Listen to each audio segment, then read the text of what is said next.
Hi hello ಎಲ್ಲರಿಗೂ welcome back to my channel Lalitha Arun vlogs. ಇವತ್ತು ಒಂದು ಸೂಪರಾದ ಸ್ನ್ಯಾಕ್ಸ್ ತೊಗೊಂಬಂದುಬಿಟ್ಟಿದ್ದೀನಿ. ಅದೇನಪ್ಪ ಅಂತಂದರೆ ಶಂಕರಪೋಳಿ ಮಾಡೋದು ತುಂಬ ಸುಲಭ, ಬಾಯಲ್ಲಿಟ್ಟರೆ ಕರ್ಗೋಗುತ್ತೆ. ಹಾಗೆ ಕೆಲವೊಂದು ಇಂಗ್ರೀಡಿಯೆಂಟ್ಸ್ಗಳಿಂದ ಈ ಶಂಕರಪೋಳಿನ ಮಾಡ್ಬೋದು. ಅದು ಹೇಗೆ ಅಂತ ನೋಡ್ಕೊಂಬರೋಣ. ಹಾಗೆ ಇನ್ನು ಯಾರೆಲ್ಲ ನನ್ನ ಚಾನಲ್ನ ಸಬ್ಸ್ಕ್ರೈಬ್ ಮಾಡ್ದೆಲ್ಲ ನೋಡ್ತಾ ಇದ್ದೀರೋ ಫಸ್ಟ್ ಸಬ್ಸ್ಕ್ರೈಬ್ ಮಾಡ್ಕೊಳ್ಳಿ, ಪಕ್ಕದಲ್ಲಿರೋ ಬೆಲ್ ಐಕನ್ನ ಕ್ಲಿಕ್ ಮಾಡಿ, ಹಾಗೆ ನಿಮ್ಮ ಫ್ರೆಂಡ್ಸ್ ಆ್ಯಂಡ್ ಫ್ಯಾಮಿಲಿಗೆ ಶೇರ್ ಮಾಡಿ. ಈ ವಿಡಿಯೋನ ಎಲ್ಲೂ ಸ್ಕಿಪ್ ಮಾಡೋದಲ್ಲೇ ಪೂರ್ತಿಯಾಗಿ ನೋಡಿ ನನ್ನ ಸಪೋರ್ಟ್ ಮಾಡಿ. ಹಾಗಾದರೆ ವಿಡಿಯೋದಲ್ಲಿ ಹೋಗ್ಬಿಡೋಣ. ನಾನಿಲ್ಲಿ 1 ಕಪ್ಪಷ್ಟು ಮೈದಾ ಹಿಟ್ಟು ತೊಗೊಂಡಿದ್ದೀನಿ.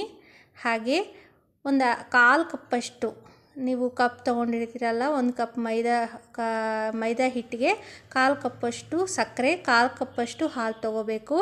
ಹಾಗೆ 2ರಿಂದ 3 ಸ್ಪೂನಷ್ಟು ತುಪ್ಪ ತೊಗೊಂಡಿದ್ದೀನಿ ನಾನಿಲ್ಲಿ. ನೋಡಿ, 2ರಿಂದ 3 ಸ್ಪೂನಷ್ಟು ತುಪ್ಪ ತೊಗೊಂಡ್ರೆ ಸಾಕಾಗುತ್ತೆ. ಇವೇ ಬೇಕಾದಂಥ ಇಂಗ್ರೀಡಿಯೆಂಟು. ಇವಾಗ ನಾವು ಒಂದು ಪಾತ್ರೆ ತೊಗೊಂಡಿದ್ದೀನಿ ನಾನೀಗ. ಒಂದು ಪಾತ್ರೆಯಲ್ಲಿ ನೋಡಿ ನಾವು ಸಕ್ಕರೆ ಹಾಕ್ಕೊತಾ ಇದ್ದೀವಿ. ತೊಗೊಂಡಿರೋಂಥ 1/4 ಕಪ್ಪಷ್ಟು ಸಕ್ಕರೆ, 1/4 ಕಪ್ಪಷ್ಟು ಹಾಲು ಹಾಕ್ಕೊತಾ ಇದ್ದೀನಿ. ನೋಡಿ, ಇದನ್ನು ಒಲೆ ಮೇಲಿಟ್ಟು ಇದನ್ನು ಸಕ್ಕರೆ ಕರಗೋವರೆಗೂ ಬಿಸಿ ಮಾಡಿಕೊಂಡ್ರೆ ಸಾಕಾಗುತ್ತೆ. ಹಾಲು ತೀರಾ ಬಿಸಿ ಆಗಬೇಕು ಅಂತ ಏನಿಲ್ಲ, ಸಕ್ಕರೆ ಕರಗೋವರೆಗೂ ಬಿಸಿ ಆದರೆ ಸಾಕಾಗುತ್ತೆ. ಈಗ ಬಿಸಿಯಾಗಿದೆ, ಇದು ತಗೊಂಬಿಡೋಣ. ನಾನಿಲ್ಲಿ ಒಂದು ಮಿಕ್ಸಿಂಗ್ ಬೌಲ್ಗೆ 1 ಕಪ್ನಷ್ಟು ಮೈದಾ ಹಿಟ್ಟು ತೊಗೊಂಡಿದ್ದೀನಿ, ಅದು ಹಾಕ್ಕೊಂಡಿದ್ದೀನಿ. ಒಂದು ಚಿಟಿಕೆ ಉಪ್ಪು ಹಾಕ್ಕೊಳ್ಳಿ, ರುಚಿಯಾಗಿರುತ್ತೆ, ಟೇಸ್ಟ್ ತುಂಬ ಚೆನ್ನಾಗಿರುತ್ತೆ ಉಪ್ಪು ಹಾಕ್ಕೊಳ್ಳೋದ್ರಿಂದ. ಹಾಗೆ ನಾನು ತುಪ್ಪನ ಕಾಯಿಸಿಟ್ಕೊಂಡಿದ್ದೆ, ಬಿಸಿ ತುಪ್ಪನ ಹಾಕ್ಕೊತಾ ಇದ್ದೀನಿ. ಈಗ ನೋಡಿ, ಇದೆಲ್ಲ ಸ್ಪೂನಲ್ಲಿ ಮಿಕ್ಸ್ ಮಾಡ್ಕೊತಾ ಇದ್ದೀನಿ. ಬಿಸಿ ಇರುತ್ತೆ, ಕೈ ಇಟ್ಬಿಡಬಾರ್ದು. ಹಾಗೆ ಸ್ಪೂನಲ್ಲಿ ಮಿಕ್ಸ್ ಮಾಡಿಕೊಂಡು ಇವಾಗ ಕೈಯಲ್ಲಿ ಇದನ್ನೆಲ್ಲ ನೀಟಾಗಿ ಉಂಡೆಗಳನ್ನ ಹೊಡ್ಕೊತಾ ಇದ್ದೀನಿ. ಹಿಟ್ಟಿಗೆಲ್ಲ ತುಪ್ಪ ಚೆನ್ನಾಗಿ ಮಿಕ್ಸ್ ಆಗಬೇಕು, ಅಲ್ಲಿವರೆಗೂ ಈ ಥರ ಮಾಡ್ಕೊಳ್ಳಿ. ನೋಡಿ, ಈ ಥರ ಹಿಡಿದ್ರೆ ಈ ಥರ ಉಂಡೆ ಆಗಬೇಕು ಹಿಟ್ಟು, ಅಲ್ಲಿವರೆಗೂ ಇದು ಮಾಡ್ಕೊಳ್ಳಿ.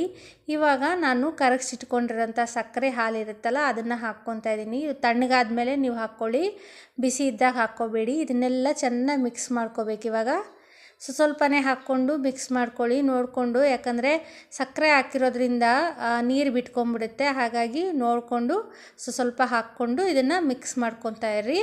ಈ ಥರ ಚಪಾತಿ ಹಿಟ್ಟಿನ ಅದಕ್ಕೆ ಮಾಡ್ಕೋಬೇಕು. ನೋಡಿ, ಚಪಾತಿ ಹಿಟ್ಟಿನ ಅದಕ್ಕೆ ಇಷ್ಟ ಆದರೆ ಸಾಕಾಗುತ್ತೆ.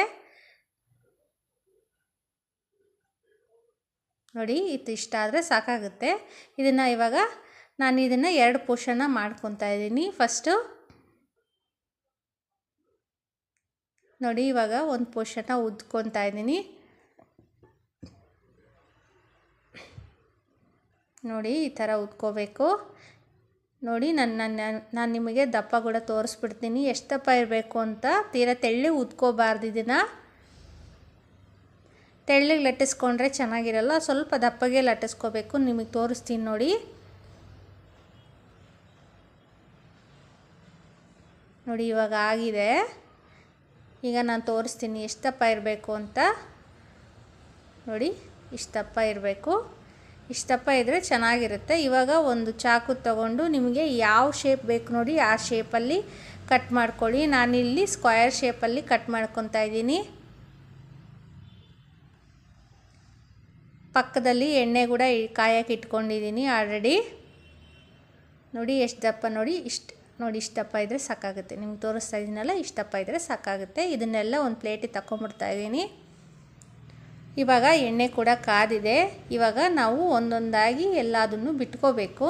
ನೋಡಿ, ಎಣ್ಣೆ ಒಳಗೆ ಈ ಥರ ಬಿಟ್ಕೊಂಬಿಟ್ರೆ ಸಾಕಾಗುತ್ತೆ. ಯಾಕಂದರೆ ಈ ಥರ ಬಿಟ್ಕೊಳ್ಳೋದ್ರಿಂದ ಎಣ್ಣೆ ನೋಡಿ ಅಂಟುತ್ತೆ ಅನ್ನೋ ಭಯ ಬೇಡ, ಬಿಟ್ಕೊಂಬಿಡುತ್ತೆ ಎಣ್ಣೆಗೆ ಹಾಕಿದ ತಕ್ಷಣವೇ.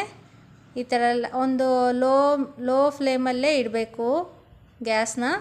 ಲೋ ಟು ಮೀಡಿಯಮ್ ಫ್ಲೇಮಲ್ಲಿ ಇಟ್ಟು ಈ ಶಂಕರಪೋಳಿನ ಈ ಥರ ಹುರ್ಕೊಳ್ಬೇಕು. ಒಳಗಡೆ ಎಲ್ಲ ಬೇಯಬೇಕು. ಮೇಲೆ ಜೋರಾಗಿ ಹೈ ಫ್ಲೇಮಲ್ಲಿ ಇಟ್ಬಿಟ್ರೆ ಮೇಲೆಲ್ಲ ಕೆಂಪಗಾಗಿ, ಒಳಗಡೆ ಹಾಗಾಗಿ ಹಸಿ ಇರುತ್ತೆ. ಹಾಗಾಗಿ ಲೋ ಟು ಮೀಡಿಯಮ್ ಫ್ಲೇಮಲ್ಲೇ ಗ್ಯಾಸ್ನ ಇಟ್ಕೊಂಡು ಬೇಯಿಸ್ಕೋಬೇಕು. ನೋಡಿ, ಇವಾಗ ಇದು ಆಗಿದೆ. ಕಲರ್ ನೋಡಿ ಎಷ್ಟು ಚೆನ್ನಾಗಿ ಬಂದಿದೆ. ಇಷ್ಟ ಆದರೆ ಸಾಕಾಗುತ್ತೆ. ಇದನ್ನೆಲ್ಲ ತೆಗೆದಿಟ್ಕೊಂಡ್ಬಿಡ್ತಾ ಇದ್ದೀನಿ. ನೋಡಿ, ತೆಗಿಬೇಕಾದ್ರೆ ಸ್ವಲ್ಪ ಹಸಿನೇ ಇರುತ್ತೆ. ಆಮೇಲೆ ಸ್ವಲ್ಪ ಆರಿದ ಮೇಲೆ ಶಂಕರಪೋಳಿ ಚೆನ್ನಾಗಿ ಗರಿ ಗರಿಯಾಗಿ ಚೆನ್ನಾಗಿ ಬರುತ್ತೆ. ನಾನಿವಾಗ ಇನ್ನೊಂದು ಬ್ಯಾಚ್ ಕೂಡ ಹಾಕ್ಕೊಂಡು ಮಾಡಿಕೊಂಡೆ. ನೋಡಿ ಇದೇ ರೀತಿಯಾಗಿ ನೀವು ಮಾಡಿಕೊಂಡ್ರೆ ಒಳ್ಳೆ ರುಚಿಯಾದ ಟೀ ಟೈಮ್ ಸ್ನ್ಯಾಕ್ಸು ರೆಡಿ ಆಗುತ್ತೆ. ಹಾಗಾದರೆ ಈ ವಿಡಿಯೋ ಇಷ್ಟ ಆಗಿದರೆ ಒಂದು ಲೈಕ್ ಸಹ ಕೊಟ್ಟು ನನ್ನ ಚಾನಲ್ ಸಬ್ಸ್ಕ್ರೈಬ್ ಮಾಡ್ಕೊಳ್ಳಿ. ಇನ್ನು ಒಳ್ಳೊಳ್ಳೆ ವೀಡಿಯೋಸ್ಗೋಸ್ಕರ ನನ್ನ ಚಾನಲ್ ಫಾಲೋ ಮಾಡಿ. ಹಾಗಾದರೆ ನಾನು ಬರಲಾ, ಬಾಯ್.